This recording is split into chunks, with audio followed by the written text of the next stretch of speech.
Welcome everybody to February's technical meeting. Myself will be doing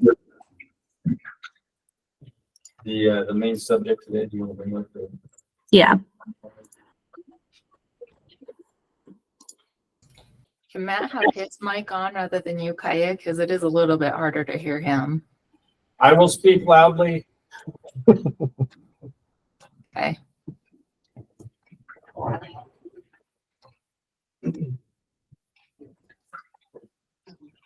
First slide. All right, welcome everybody. Before we get into the main topic, cover some of these training opportunities that are coming up. The two conferences that were brought up last time. The next, Justin, do you want to talk about the next BPI and energy auditor? On March 18th to the 21st, we have our BPI EA training. The class is full, but if you still are planning to receive your letter to challenge the exam, we do plan on holding another class later on this year. So if you can just send me those, there you go. You can just send me those letters. But yeah, the class is full as of right now for the spring class.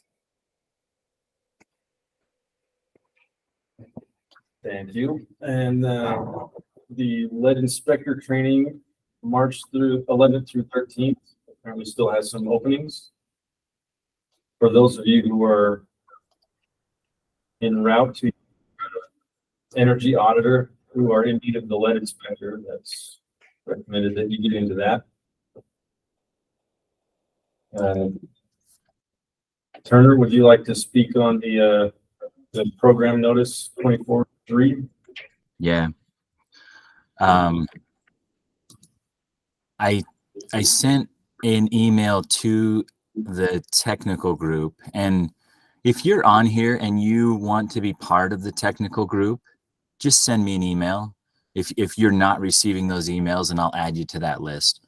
But I sent an email to at least the list of emails that I have for the technical group, and it for a Utah weatherization program notice.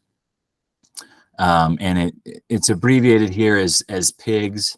It's the program income guidelines were updated. So DOE updates them every year about this time, and usually within a week or two of when they update them, then we are required to update them as well.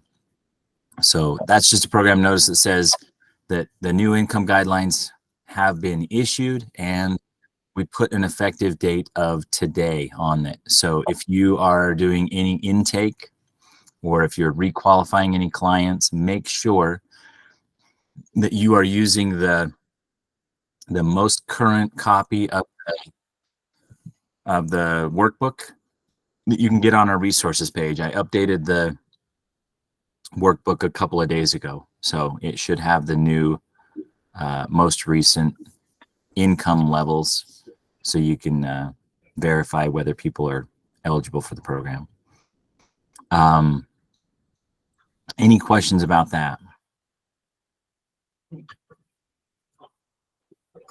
I wanted to say one other thing. The two top items on the list are for a couple of national conferences. Both of them are excellent. Just a reminder, if you have any intentions of traveling out of state to attend those, you do have to get written permission from me. So coordinators send me, that there's a form on our resources page that you've got to fill out and stuff. And the National Home Performance Conference is fantastic. I've been to that one. They do a great job. Energy Out West is also great. The entire DOE team will be at the Energy Out West conference this year. So if you want any FaceTime with them or want to get to know any of them better, that one's one to keep an eye on, I guess. So anyway, that's it. That's all I had. All right. And then the new program notice that just came out was regarding the energy audit. And so I'll pull that up right now just so that everybody can look at it if you haven't seen it. So let me stop sharing that and go to program notice. Looks like I'm not sharing my screen. Hold on, give me a second.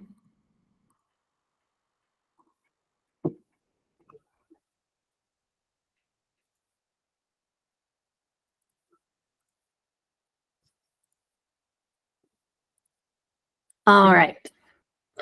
So here is the program notice, and this is just in reference to things that we've discussed in our beta team meetings with some of the auditors, but I wanted to make it more official because we were waiting on DOE approval. So this is in regard to our energy audit input guidance for the new version 10 of the weatherization assistant, and then the ASHRAE ventilation strategy. And that's just because we are going to meet today and discuss the new calculator that we created. Roger's put together some weather files in that, and it will hopefully be more beneficial to everyone that uses that. So again, the purpose of this was to make sure that we're following all guidance consistently and to update that guidance to the weatherization assistant, be more applicable to the weatherization assistant and how we use it. So everyone will need to use this guidance starting today.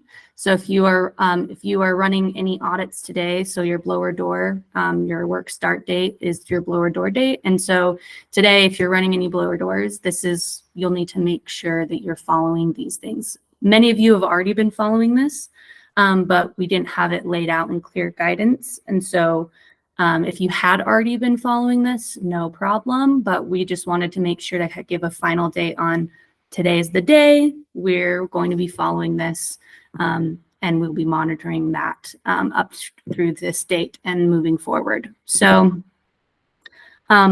just to recap what this says, fuel switching, we're not using the fuel switching feature that is in the weatherization assistant until further notice, just because we haven't had time to test it. So don't use the fuel switching feature that is within the you admit them being things. Don't use the fuel switching feature that is in the weatherization assistant. If you need to consider fuel switching, continue following our guidelines and procedures that we already have in place. The next is all the approved economic parameter library, measure cost library, and the weather file. I'll be more specific about the weather file, but with the economic parameter library and the measure cost set library, those are all resources that are, and the key parameters and things like that are all provided to you on the website, our resource website. So that isn't new, at least to our auditors, because I have showed all of you, but again, just keep following that resource. And then the weather file selection shall be based on the geographically closest weather file, which is the weather station that is closest to proximity to the home and most similar elevation and climate. And that includes like heating degree days. A new resource is provided by us that we will cover today. And that section shall match the ASHRAE calculator. So in the ASHRAE calculator, so you don't have to do the work of figuring out which weather station is the closest. We will be providing you that resource today that will, if you just put in the city or the county that this, I believe it's city, right? Yeah, the city that the home is located in, it will just give you the automatic weather file that you should use. And then there is also a list that if you wanted to do it manually, if you're not using our ASHRAE calculator. So those two items should match each other when you are, so the weatherization assistant and the ASHRAE calculator should match each other, the weather station, because we now have more options. So, and just as a note, in our audit program, so the weatherization assistant V10, if you have a weather station that is outside the state, you'll just have to make sure to select the state that that weather file is in. It's not always going to be Utah. So auditors should know that, but if you have any questions after this, let me know, and I'm happy to show you that. And again, we have a new ASHRAE calculator that we'll be showing you today. And then the last item that is change from the previous weatherization assistant is doors on buffered walls. The new weatherization assistant does not allow doors on buffered walls. However, we want to include doors on buffered walls. So how we're doing that is similar to how we input windows. So we create a wall, basement windows, correction, basement windows, is we create a wall that's just a few feet larger than the total windows that we're going to be putting on that. You'll also be doing that for doors, and you're welcome to put them on the same wall. Just ensure that you follow this guidance of the surface area having 2 to 5 square feet larger than the total square footage of the windows or the doors to be assigned to the wall. Any questions on this, or is that pretty straightforward? Does anybody have any questions? So if not, we'll move on.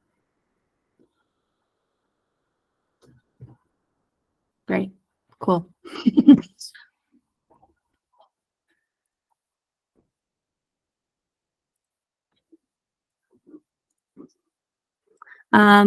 The other item, for training opportunities, just to mark on your calendars, the spring training conference will be on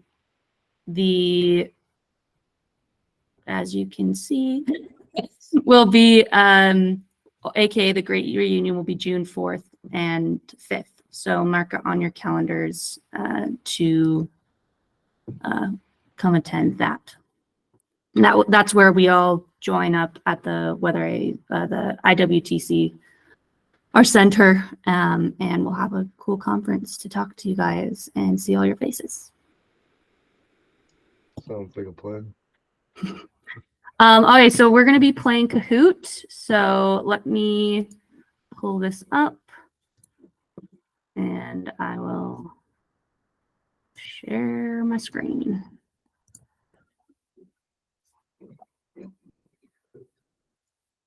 So if you haven't logged on to Kahoot before, go to https://kahoot.it/ and then I'll give you the room number code. So I'll share that screen. Nope. I'll just tell you the pin for just 1 second while I pull this in. It's 9413348. Can you take the screen for a second? So again, the pin is 9413348.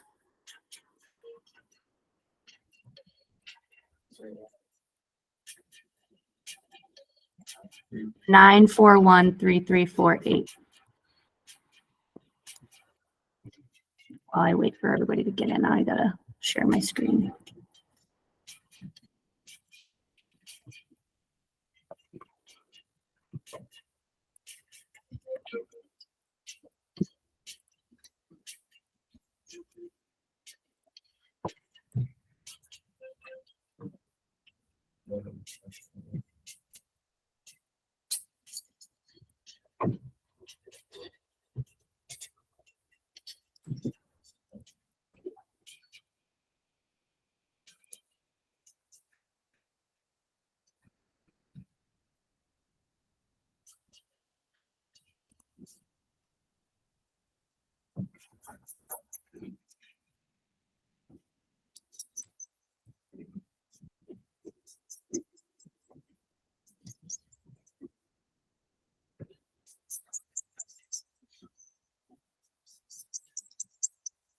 There it goes.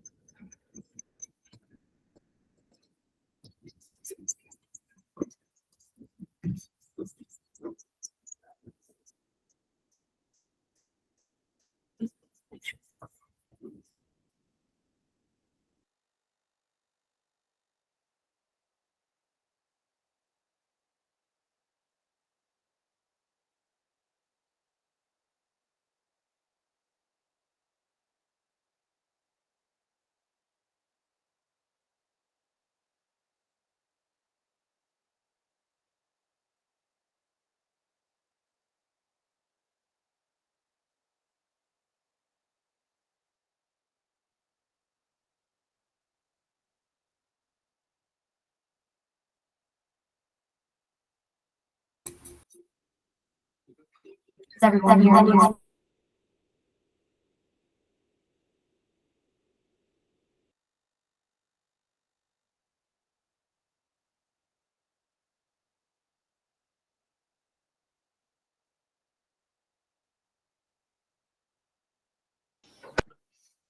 That's a blast from the past, Mr. Carpenter. And then put your volume up, not you. Your volume and on you. Okay.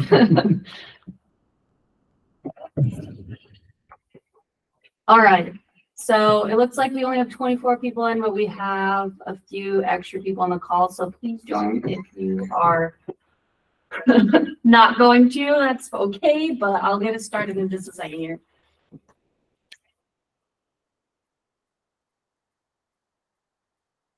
Okay.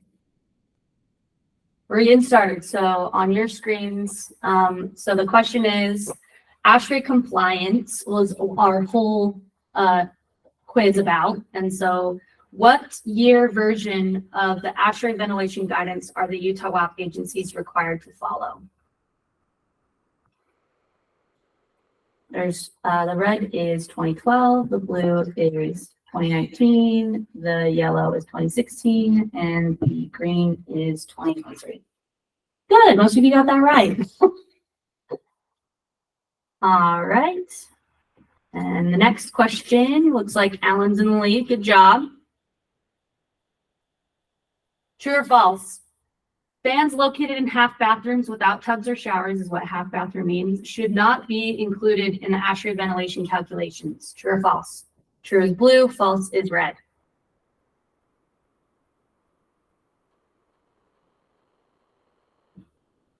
Ooh, half of you. So just so you know, you should not be including half bathrooms into your ASHRAE ventilation calculation. And the reason for that is because it doesn't have the bulk moisture component. So if it doesn't have a tub or a shower, do not include that in the ASHRAE ventilation calculation. Ooh, who's soaring go? 94.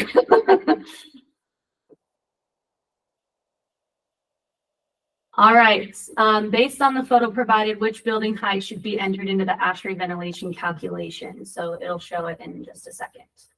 So there's A, B, C, or D, and it's talking about from a grade up to wherever you believe that should be measured.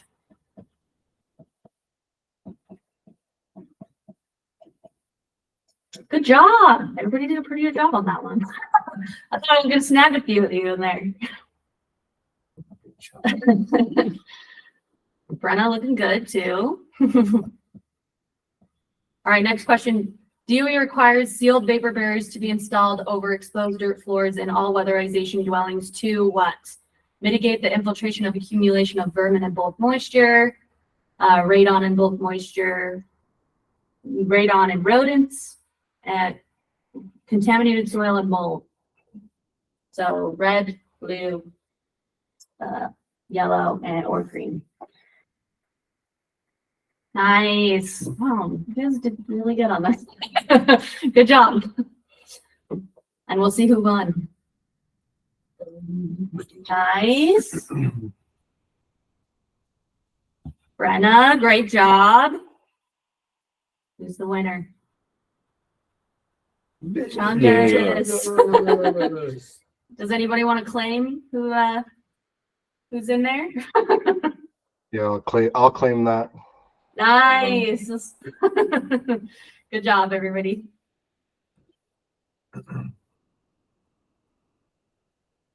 Okay, so I'm going to stop sharing this screen.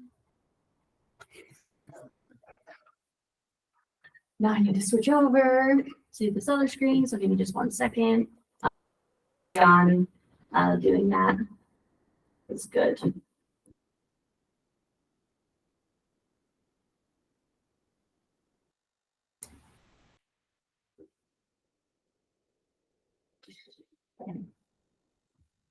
You want me? Awesome.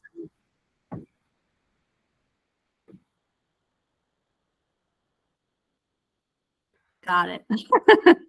Okay, so I'm gonna pull up our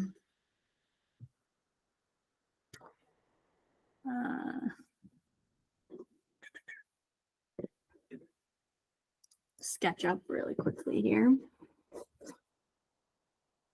Can you go back to the meeting notes?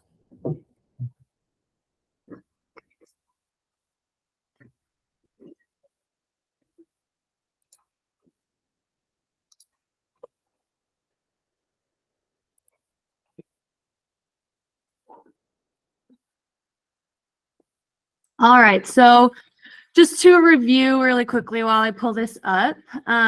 So why does ASHRAE matter? ASHRAE matters because not only for the health of our occupants, but it's also something that we are required to have in order for a unit to be considered complete by DOE. DOE requires us to make sure that every single home we weatherize is ASHRAE compliant at the end of the day. And so this year so far with monitoring, every year of the history of weatherization, we all have had some issues understanding what ASHRAE is and like what the requirements are involved in that, because it can be a little bit confusing. So today is in hopes that we can kind of clear up some of that confusion and make sure that we can get these homes compliant, and that we also don't have to require you guys to go back to homes because we have to make sure that they're compliant, or else you can't have a unit completion. And so that's why we usually will send you back automatically if that home is not ASHRAE compliant. So it's not because we hate you, it's just a very strong requirement that DOE has. And we want to make sure that we're following that. So I have put together a nice little SketchUp. Oh, it won't let me share my screen. Hold on one second.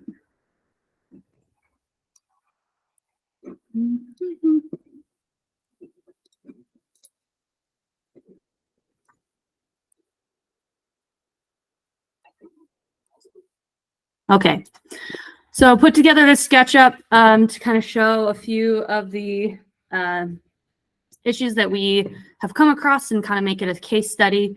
But first, I kind of also want to review one of the other guidances that I have. So one of the reasons why DOE requires that ASHRAE is followed, it's essentially a health standard. It's a health code for the housing, for our housing and our occupants, to make it a safer and healthier living environment. And ventilation is a key part in that. And some of the issues that could arise when you don't have enough ventilation, I actually wanted to throw that out to the group. Does anybody want to volunteer some information? Or just name one of them? What's one of the ways, one of the issues that can arise if we don't have enough ventilation in a home? I'll call on you if nobody volunteers. Appliances are inefficient, if that's the right word. Inefficient? Inefficient. Inefficient? You want to explain that more, Kurt? If they're not like a direct vent appliance, they use combustion air from inside, and it will just starve the appliance from air. And Yeah, that's true. Yeah, if we don't have enough combustion air in a home, that can matter quite a lot. And also if you don't have proper venting of those appliances, then you're getting a lot of contaminants back into the home, and we don't want that either. That's mold, air. I mean, there's a whole bunch of stuff that goes into it too. Mm-hmm. Yeah, and two of the key areas also is bulk moisture, because we know that moisture can really affect a home's longevity, and then also can cause other things like mold that can then be a health issue for a lot of people. So we always want to make sure that the home is properly ventilated and also has enough combustion air and things like that. And when we're talking about ASHRAE compliance for our building, our home air quality and things like that, that would be our whole building ventilation and local exhaust ventilation. So some of the issues, thanks Kurt, by the way, for speaking up, appreciate it. Some of the issues we have seen just in monitoring this year and over the past few years, but primarily this year, is there have been some building height errors. So we'll discuss that when I go over the case study, and then also some exhaust only ventilation happening. And that is related to whole building ventilation with exposed dirt floors. So that is something that we've sent several agencies back to correct, is their vapor barrier or having to have a positive or neutral balance pressure system in the home. And then the next thing is having a whole building ventilation not central to the home. So if it's located in an area that isn't central to the home, that can be an issue because it's considered whole building ventilation for a reason. So it should be central to the home and it shouldn't be hidden in a closet. And then the next to that is including half bathrooms on ASHRAE on the ASHRAE calculator. And again, the reason for that is that there's not bulk moisture. So you can't get credit on your ASHRAE calculator in a half bathroom for that local exhaust fan. So what are the program requirements? I'm going to pull that up. So ventilation and indoor air quality within our guidelines, if you wanted to look at this yourself, it is E7.17. And some of the requirements, I'm just going to read it out to you just so that everybody's familiar with it. Install ventilation as required by ASHRAE 62-2 2016. That is what DOE requires us. That is the standard. There is one that is newer, but we follow the 2016 standard. If occupants refuse ventilation as required by 62.2, the home must be deferred. All costs associated with the ASHRAE 62.2 compliance are allowable health and safety expenses. Next is the positive or whole building ASHRAE ventilation, and this is to prevent pollutants from being drawn into the building. Positive or neutral pressure is required whenever the whole building ventilation is added for an ASHRAE compliance, where there is a partial or missing vapor barrier, or there is vermiculite in the attic, or there is an ACM or suspected ACM, which could be drawn into the building under negative pressure. So this is in reference to when we need whole building ventilation. And Rogers will cover that a little bit later. And then when an existing fan is being replaced or upgraded to meet whole house ventilation requirements, agency must take action to prevent zonal pressure differences greater than 3 pascals across a closed door if one exists.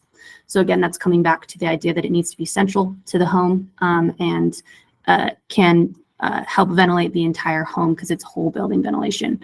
And then the standard will not be applied to homes that are not supplied with commercial power with written approval from the state. And then units that are heated solely with solid fuels will be implementing the ASHRAE standard to the fullest extent possible without endangering the clients. And this may require a supplier balance system installation. And then clothes dryers and exhaust fans must vent to the outdoors. Venting, installation, or repairs is allowable as a health and safety measure. So those are the things that are stated in our guidelines and that we will need to test for that, including bath fan testing and all of our ventilation testing, as well as making sure you have a final calculation in your QCI and your client file. The next standard that I also wanted to point out, the reason why we require a continuous vapor barrier, and let me go to that place really quickly. This is taken from DOE's website and on their WPN 22-7 table of issues. And this was their newest update on that. And it's essentially related to two items. The reason why we require vapor barriers and complete vapor barriers is because of bulk moisture and radon. So the reason we need you to cover the dirt floors is because DOE requires you to do so when you are able to. So, and this also includes covering sump pump pits or wells with airtight covers. So that is also a reason you would get sent back to the home, is if you have not covered any wells or sump pump pits as well, because again, that is a risk for radon. So here is in their own guidance, it says required cover exposed dirt floors within the pressure and thermal boundary with a sealed soil gas retarder, cover sump pump well pits with airtight covers, and implement ventilation as required by ASHRAE.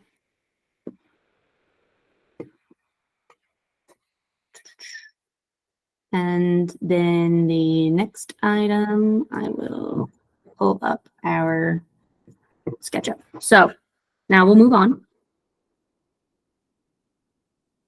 to our piece here. So this is our home. This will be our example home. Let me make sure it's going to the correct place. Let's start out with where would we do a building height measurement on this house? So I'm going to give you a quick 360 view. This home, wrong home. Sorry, my bad. This one is a better home to look at. I'll zoom into there.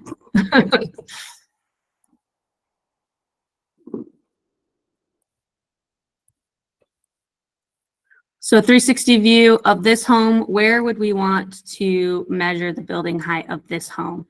Anybody want to care to guess? There's a few hidden spots in here that you might not consider. And I will do this so that you can see that. So how we want to measure a home for ASHRAE is any part of the pressure boundary. So the living and conditioned space of the pressure boundary. So if I were to unhide some of these areas, you can see that with our ground here, we want to make sure to measure from the above ground height up to wherever the pressure boundary height is. So in this home, we have a basement, a living basement that is conditioned, that you would want to be counting this space. Mobile homes, you wouldn't want to count that space because it's usually an open cavity that it doesn't have any of that air infiltration pressure from the outside, and so you'd want to make sure that you don't have to measure the crawl space of a mobile home. But in this instance, we would probably want to measure a few areas just to double check the height and to see where the ground floor would be. So at this height, if I were to select there, that's close to 17 feet. Whereas this height of this living space and the ground is 16 feet. So you also want to make sure that in homes that have a cathedral ceiling or a vaulted ceiling, you measure the height of that, the tallest point of that pressure boundary, and all the way and include that into your calculation. So on the ASHRAE calculator, we would be putting in the height of 17 feet versus the height of this 16'9". You'd want to make sure to measure that from the lowest above ground point of conditioned space in the pressure and thermal boundary to the highest above point of conditioned space pressure boundary. All right, and then I'm going to go to. Hey, Kyia, before you, Oh yeah, does anybody have questions about that? can you go back to roughly where you were in the drawing a second ago? Yeah, let me go back. I like this drawing.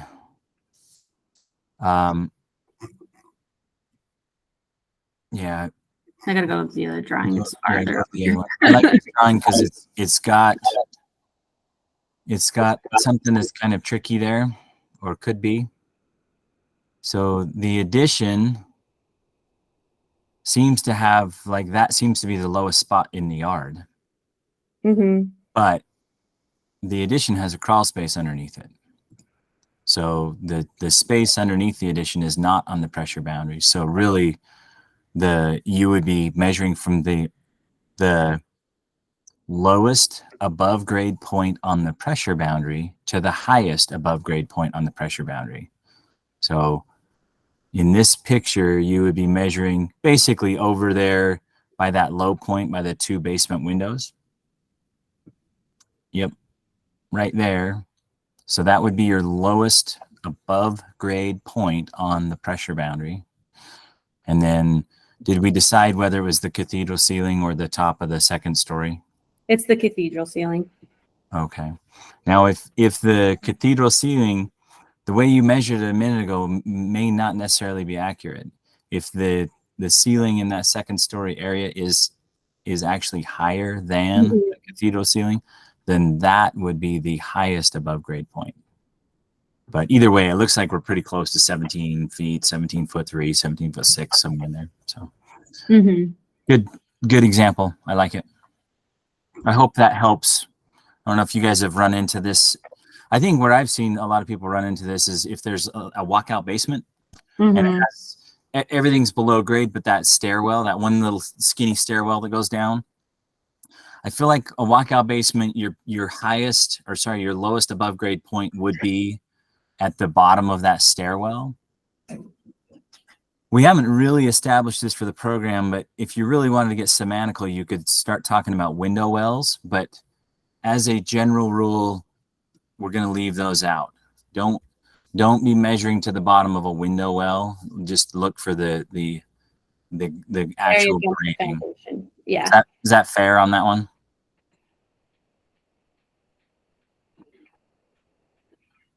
Everybody must agree because they're all quiet. Yeah. Well, thanks for going back to that.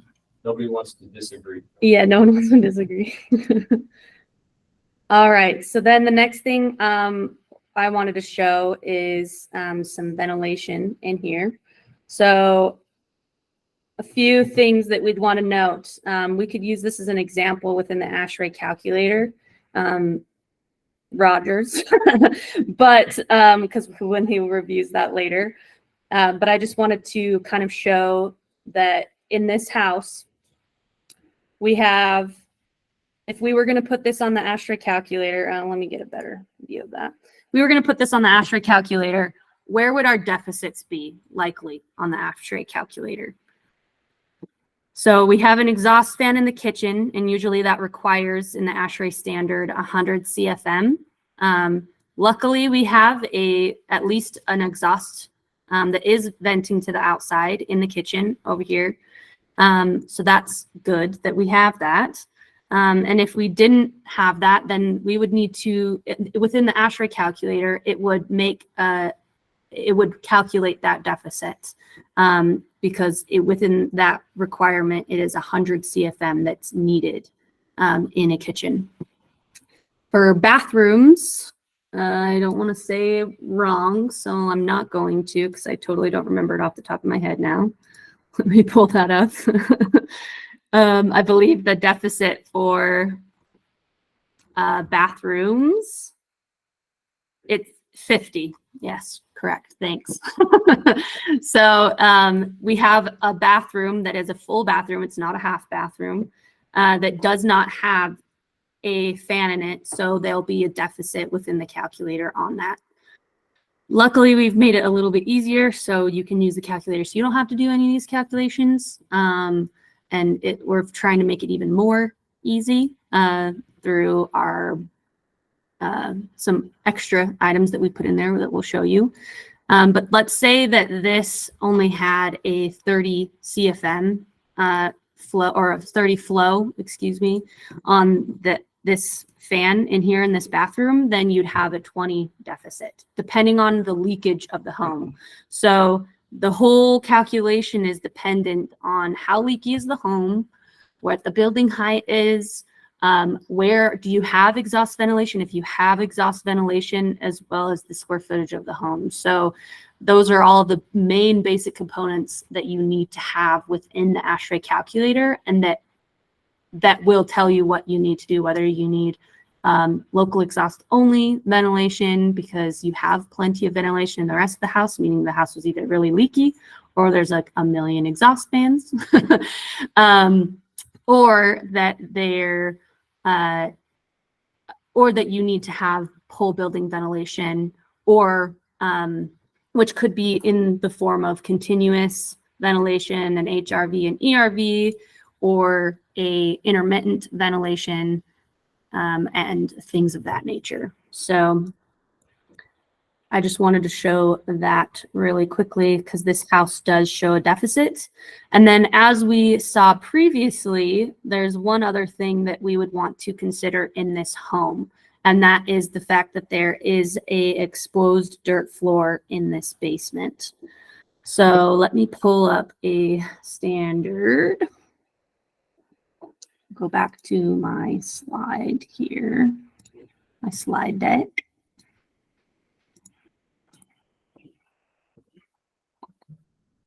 Just make that bigger. Hopefully it'll pop. Oh no. Made that too big. Okay, so this is another area that we already talked about again, but it's based on some reports. It's the requirements for homes to receive a package of measures applicable, regardless of the radon zone we're located. We are in a radon zone. The whole state of Utah is. We're about moderate exposure to radon. But regardless of the radon zone, because we're tightening homes, and there's been proof within a study that radon can increase with after weatherization work, because we are tightening up homes, that we must cover exposed dirt floors within the pressure and thermal boundary with a sealed gas retarder. That means we need to seal that space. So anytime that you're in a basement and you have a small cutout of exposed dirt floor with your vapor barrier, you essentially aren't helping. You're not following those guidelines, even if you have a small area, because it needs to be a sealed soil gas retarder on the vapor barrier. So it needs to be continuous and it needs to be sealed, and that includes cover sump well pits with airtight covers, and then also implementing ventilation. And so as a program standard, we have implemented that you put in a vapor barrier at any instance that is that you're able to, that it's accessible, and that it needs to be continuous, or you need to install a pressure or neutral system, like within your ductwork. You can create a positive or neutral pressure system with that. Have makeup air in the home, or have an ERV or HRV installed in the home. So I'm going to throw it over to Roger so he can cover his calculator and some of the other things that we covered. But before I move on, does anybody have any specific questions, any issues, or things that maybe we didn't cover that has made it difficult for you to understand ASHRAE? Opening the floor fully for just a second here.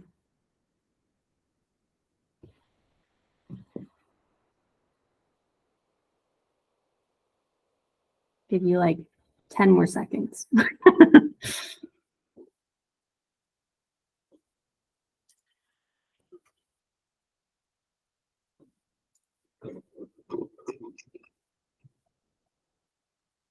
All right, since no one has any questions, we'll keep moving on with the assumption that you all understand this. We're doing a great job presenting it, and you have no questions, and everybody will get 100% on their monitoring with ASHRAE moving forward, okay?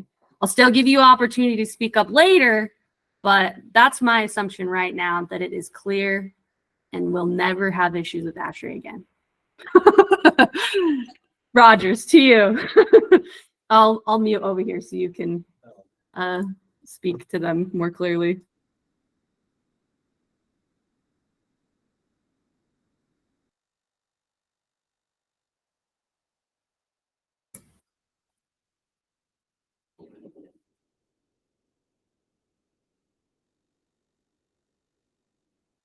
Okay. Okay. Yippee. So there are some changes. The calculator is essentially the same tool that Turner created years ago, but I made some minor changes to it just to accommodate some things that we've been running into. This section here, step 1, whole building ventilation needed. Nothing has changed there on the auditor side. However, on the QCI side, you can now see there's 2 other check boxes there. If you don't check these 2, where it says no partial or missing vapor barrier or unsealed sump well or pits, or no vermiculite in the attic or ACM, which can be drawn into the house, scroll all the way down to the bottom, Kyia. You will get these warnings that say you have an incomplete vapor barrier and you do not install exhaust only whole building ventilation, or pretty much the same message with the vermiculite. Not to install exhaust only whole building ventilation. Any questions there? Does it just pertain to vermiculite, or what about popcorn ceiling? Should be, it's Adam also, ACM. Any asbestos containing material, excuse me, vermiculite or ACM present, sorry. Okay. It is, if you look at the guidelines, and Kyia, were you going to show the adjustment we made to the guidelines? Yeah, that's what this is. So in right there, it has the answer to, was that Kurt that was asking that question? Yeah. So number 2, and then item number C, it says ACM or suspected ACM, which could be drawn into the building under negative pressure. So a popcorn ceiling probably doesn't make that list. Unless it's exposed or something. Yeah, if it was something that looked really friable, yeah, then that would make sense. Does that answer your question, Kurt? Yeah. Yeah, I'm sure we've all seen those houses where the popcorn ceiling seems to be crumbling apart. That would apply in those cases, but if it's still well painted and it's not friable, then that wouldn't apply.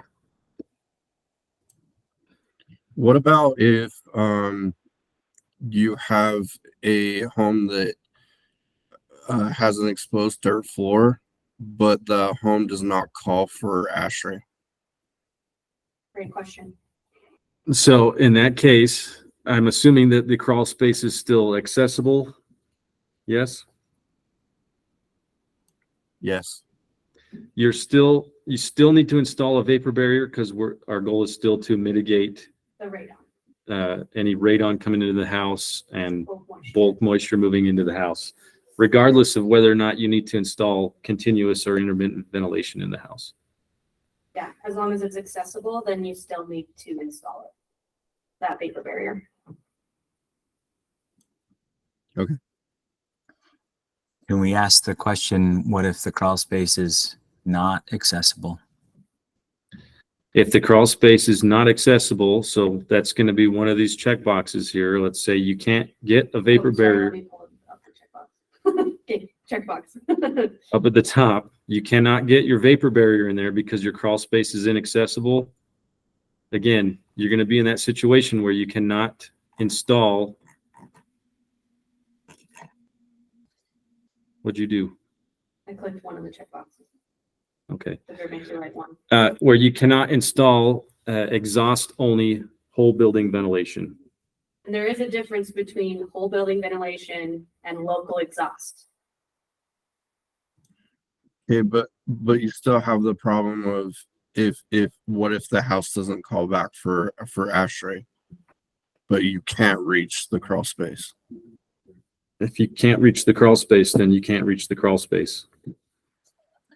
Yeah, in the guidance, it says when you can reach that space. Like, we're just trying to make every effort in order to mitigate radon and bulk moisture from entering the home. So if it's unaccessible, then it's unaccessible and we can't like reach that space.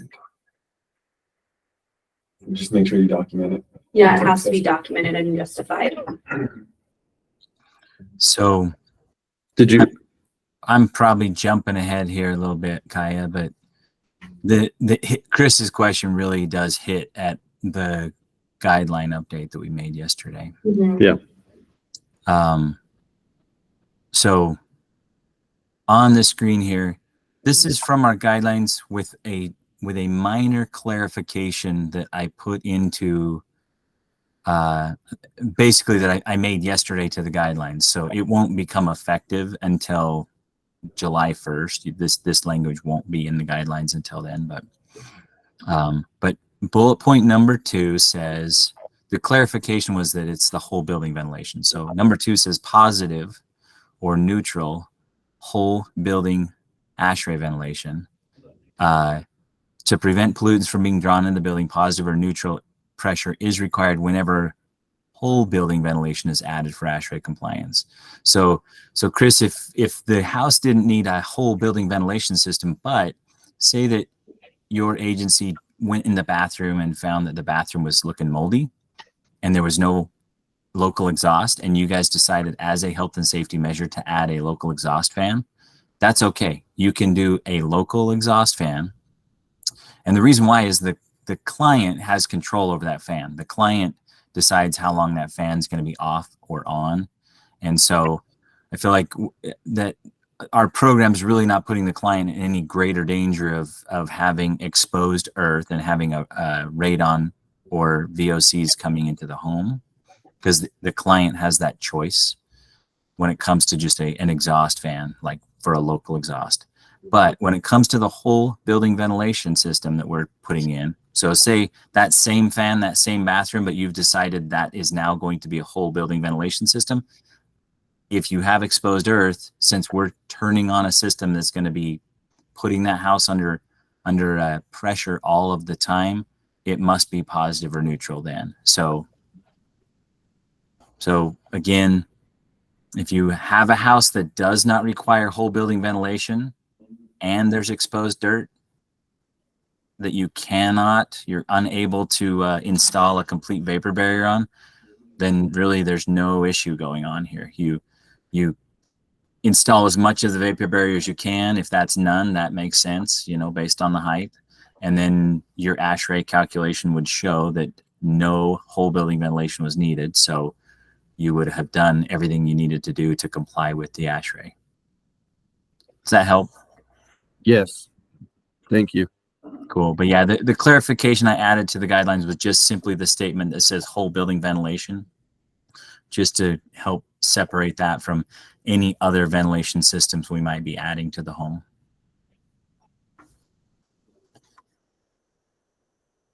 any other questions at this point? All right, will you center the step 2 section on there?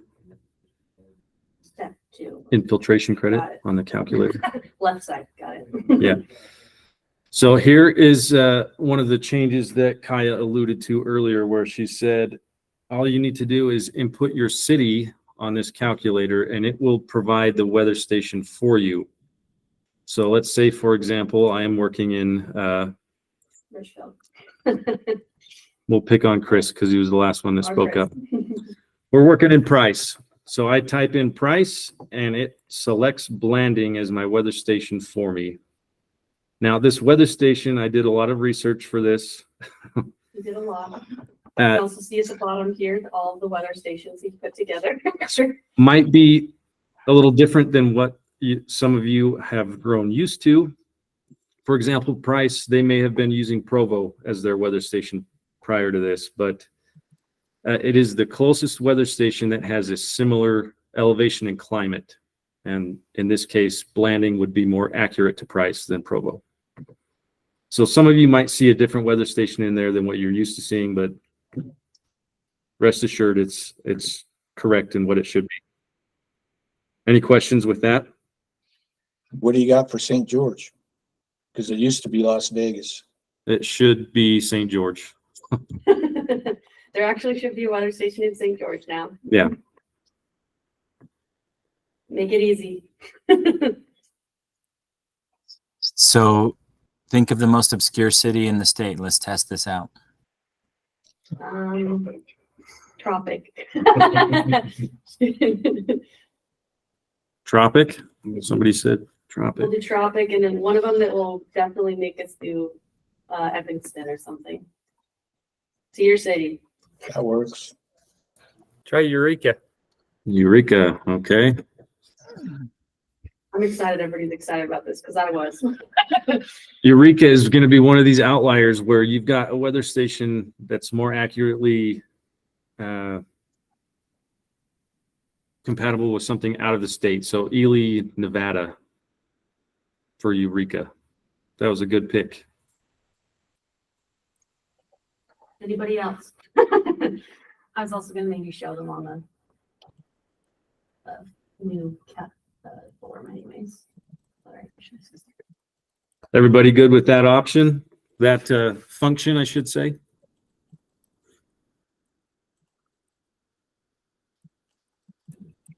I'm going to change this back to price for a minute. The other minor adjustment I made here is on your dwelling height.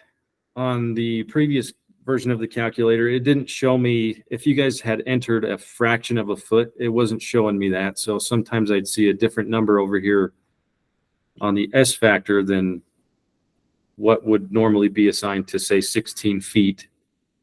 So now I can see if you have 16'3", obviously that's 16.25 feet, and I'll get a different little S factor number right there. So just a minor little adjustment for us at the state when we're monitoring.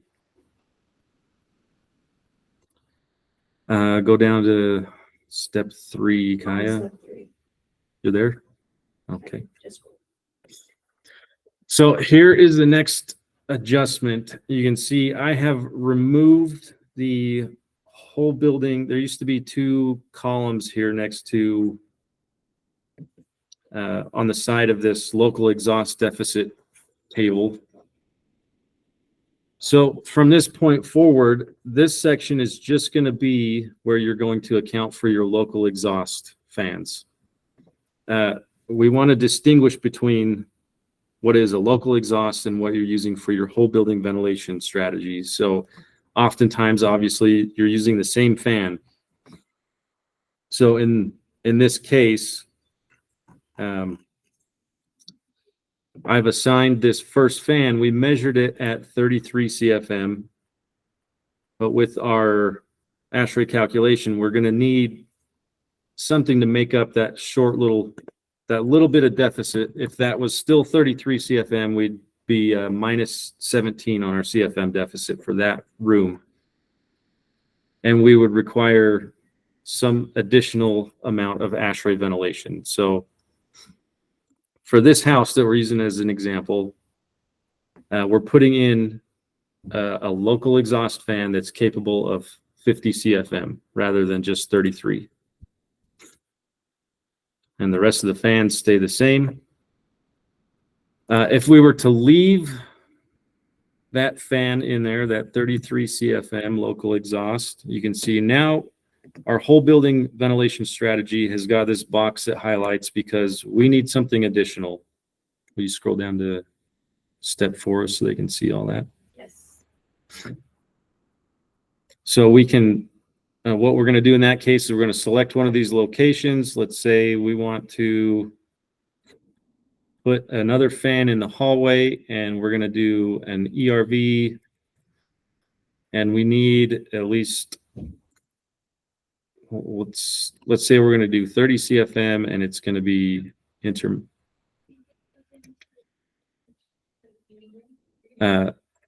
or continuous. Either one's fine, but we're going to, this calculator does the same thing as the previous version, obviously, where it has this recommendation: consider reducing the local deficit. You can do the same thing. You can check that box and say that's not a good option. And there you go. You meet ASHRAE. That's really all I've got to highlight on this calculator. There's not really anything else that's different. Do you guys have any questions on anything?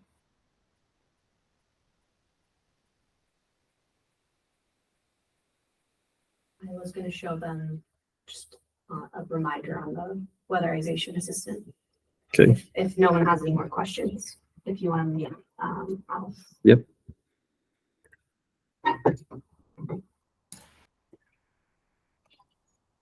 Do you have the volume needed too? Sweet. So, the other item I wanted to show you is I'm going to share Justin's screen. For the weatherization assistance. So just as a reminder, here's an example within the NEAT. Under the library section in the general audit section, it asks for weather state. So in that case where your weather file was in Nevada, now you know, go to your ASHRAE calculator, it'll tell you that. You go into here, you click weather state, and then you go and find that. And I believe yours was Yale Fields. So now you can select that, and you want to make sure both of those match. So in your weather file, on your weatherization assistant, as well as your ASHRAE calculator, those both should match. So any questions, concerns? We're 3 minutes over, and I just wanted to make sure everybody felt that this was helpful and that they don't have any more questions, concerns, comments, and hopefully everybody is able to better understand ASHRAE in this with this information. No, thank you for what you guys do. Any feedback on the changes on the calculator would be appreciated. If there's anything you want me to alter in any way, I can see what I can do about that. Yeah, if you have any issues on the calculator, always feel free to email us or give us a call. There could be a bug, who knows, or maybe you just need some help figuring out how things work on it. Do let us know. We're always happy to answer questions or give you assistance. Well, if that's all, no more further questions, then we'll end the meeting now. Thank you all so much for participating in this training. We really appreciate all the hard work that you guys do out there. And remember, when we send you back to a house during monitoring, it's not because we hate you. It's simply that it's actually a requirement by DOE half the time, and the other half is maybe it's just a learning opportunity that we can all learn from and improve in the future. We really appreciate all your guys' work. Last minute chance for questions. If not, you can also message us too if one comes up later. All right, everybody, I hope you have a great day, a great month, great year, all the things till we talk to you next. Bye. Thank you. Bye.